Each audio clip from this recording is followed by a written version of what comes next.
সালামের জবাবটা আমরা অনেকে দিয়েছি, অনেকে দেই নাই। আল্লাহ রাসূল সাল্লাল্লাহু আলাইহি ওয়াসাল্লাম কি বলেছেন একটু খেয়াল করেন। কিয়ামতের আগে একটি বড় আলামত দেখা যাবে। আলামতটি কি? আত-তাসলিমুল খাসসা। মানুষ বেছে বেছে সালাম দিবে নির্বাচিত ব্যক্তিদেরকে, এবং সালামের জবাবটাও হবে বেছে বেছে।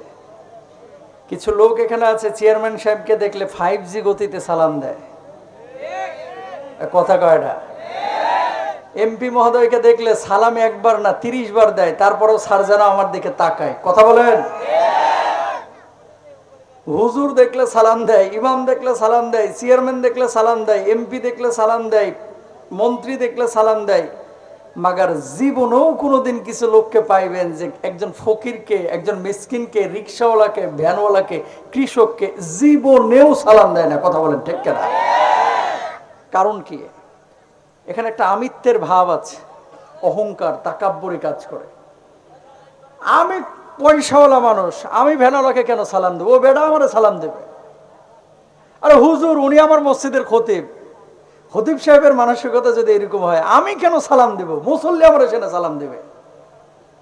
কোনো হুজুর যদি এটা মনে করে, কোনো মুরব্বী যদি মনে করে, কোনো বড় হুজুর, ছোট হুজুর, মেজ হুজুর, এমপি, মন্ত্রী, চেয়ারম্যান, যার ভিতরেই এরকম একটা টেন্ডেন্সি, চেতনা আছে যে সালাম আমি দিব না, আমাকে মানুষ সালাম দেখ, জানতে হবে এটা অহংকারের ডিব্বায়ের ভিতরে আছে। ঠিক কিনা?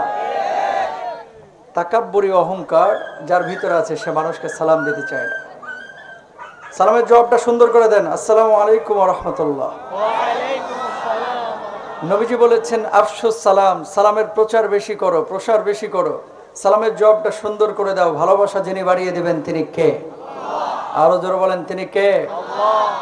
যারা এখানে এসেছেন, বসেছেন, আল্লাহ সুবহানাহু ওয়া তাআলা নির্বাচিত করে আপনাকে নিয়ে এসেছেন ভাই, এমনি এমনি আসেন নাই।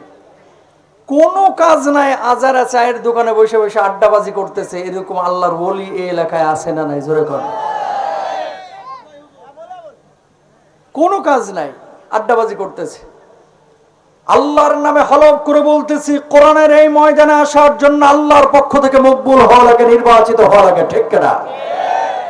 যারা কোরআনের ময়দানে কবুল হয়, মকবুল হয়, তারাই কেবল আসতে পারে, বসতে পারে। আপনাদেরকে, আমাদেরকে যিনি নিয়ে এসেছেন তিনি কে? জোরে বলেন তো। তা আল্লাহর পক্ষ থেকে এই কোরআনের পার্লামেন্টে যে আজকে আপনারা নির্বাচিত হয়েছেন, খুশি না? সবাই হৃদয় এবং জবানকে উজাড় করে সমস্বরে সবাই বলি আলহামদুলিল্লাহ। আরো জোরে বলেন আলহামদুলিল্লাহ। ঠিক এই মুহূর্তে আসমান থেকে আপনাদের উপরে আল্লাহর রহম তো নাজিল হচ্ছেই, আল্লাহর বিশেষ কিছু ফেরেশতা এই ময়দানে এসে আপনাদের উপরে রহমতের ডানাগুলো বিছিয়ে দিয়েছেন, এবং হাদিস বলছে গর্তের পিপিলিকা আপনাদের জন্য দোয়া করছে, সমুদ্রের মাছগুলো আপনার জন্য দোয়া করছে। বলুন সুবহানাল্লাহ। রব্বুল আলামিন বলছেন, কেউ ফেরেশতারা এই গরমের মধ্যে, এই ময়দানের মধ্যে খড়খোটার উপরে যে মানুষগুলো বসেছে, তাদের উপরে যে ডানাগুলো বিছিয়ে দিয়েছে, এই মানুষগুলো কি করে? ফেরেশতারা তখন বলে, আল্লাহ, এই মানুষগুলো আপনার কোরআনকে মহব্বত করে, আপনাকে মহব্বত করে, আপনার নবীকে মহব্বত করে এসেছে, গরমের মধ্যে বসে আছে। রব্বুল আলামিন আপনাকে খুশি করার জন্য এই জায়গায় আরামের ঘুমকে, বিছানাকে হারাম করে বসে আছে।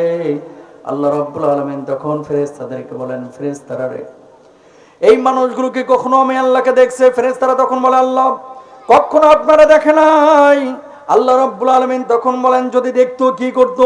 ফেরেশতারা তখন বলে, আল্লাহ, এই মানুষগুলো যদি আপনারা দেখতো, আপনার গোলামি, আপনার দাসত্ব আরো বেশি বেশি করতো। আল্লাহ তখন বলেন, এই মানুষগুলো গরমের মধ্যে যে বসে আছে, শীতের মধ্যে বসে আছে, কি চায়? ফেরেশতারা এবার বলে, আল্লাহ, এই মানুষগুলো আপনার কাছে জান্নাত কামনা করো, এই মানুষগুলো আপনার কাছে জাহান্নামের আযাব থেকে মুক্তি চায়। এবার আল্লাহ রাব্বুল আলামিন ফেরেশতাদেরকে ঘোষণা করে বলেন, ফেরেশতারা রে, তোরা সাক্ষী থাক যে মানুষগুলো আমাকে খুশি করার জন্য এই জান্নাতি বাগানে বসলো, কোরআনের ময়দানে বসলো, মাটির উপরে বসলো, খড়খোটার উপরে বসলো, আমি আল্লাহ রাব্বুল আলামিন ওই মানুষগুলোর জীবনের গুনাহ খাতাগুলি মাফ করে দিলাম। সুবহানাল্লাহটারে পকেটে ঢুকায় রাখেন। জোরে বলেন, আরো জোরে বলেন। লাভ না ক্ষতি? লাভের মধ্যে থাকবেন না 1-1.5 ঘন্টা ইনশাল্লাহ। দোয়া পর্যন্ত কে কে থাকবেন না, বাড়ি চলে যাবেন, হাত তুলে আল্লাহরে দেখান। আচ্ছা, ভুল হয়েছে, আপনাদের না, তাই না? যাই হোক, কে কে থাকবেন আল্লাহকে হাতটা তুলে দেখান দেখি। লিল্লাহি তাকবীর। আল্লাহ কবুল করুন, বলুন আমিন। হাতটা নামান। সূরা তাকাসুর আপনাদের সামনে তেলাওয়াত করেছি। এই সূরার আলোকে আজকে তাফসীর হবে পুরো আলোচনায়, আল্লাহ তৌফিক দান করলে। আমিন বলেন। আমরা যারা বলবো এবং শুনবো আমলের নিয়তে যেন আল্লাহ তাআলা তৌফিক দান করেন, সবাই বলেন আমিন। তাকান, একজন মানুষ প্রতিদিন 23,040 বার চোখের পাতা ফেলে। 23,040 বার বিনা চার্জে। এই 23,040 বার চোখের পলক ফেলানোর যিনি তৌফিক দিয়েছেন তিনি কে? একটা হৃদপিণ্ড আল্লাহ সুবহানাহু ওয়া তাআলা আপনাকে দিয়েছেন, যে হৃদপিণ্ডটা প্রতিদিন 1,00,000 বারের বেশি পাম্পিং করছে। যেদিন আপনার হৃদপিণ্ডের স্পন্দন বন্ধ হয়ে যাবে, আপনার নামের শুরুতে মরহুম বসে যাবে, মানুষ আপনাকে লাশ বলবে, ঠিক কিনা? তো এই হৃদপিণ্ডটাকে যিনি সচল রেখেছেন তিনি কে? দুইটা কিডনি আল্লাহ তাআলা দিয়েছেন। পেটের মধ্যে গরুর গোশত মাছ একসাথে দিচ্ছেন, রসগোল্লা দই। এই পেটটার মধ্যে হজম হয় কিভাবে?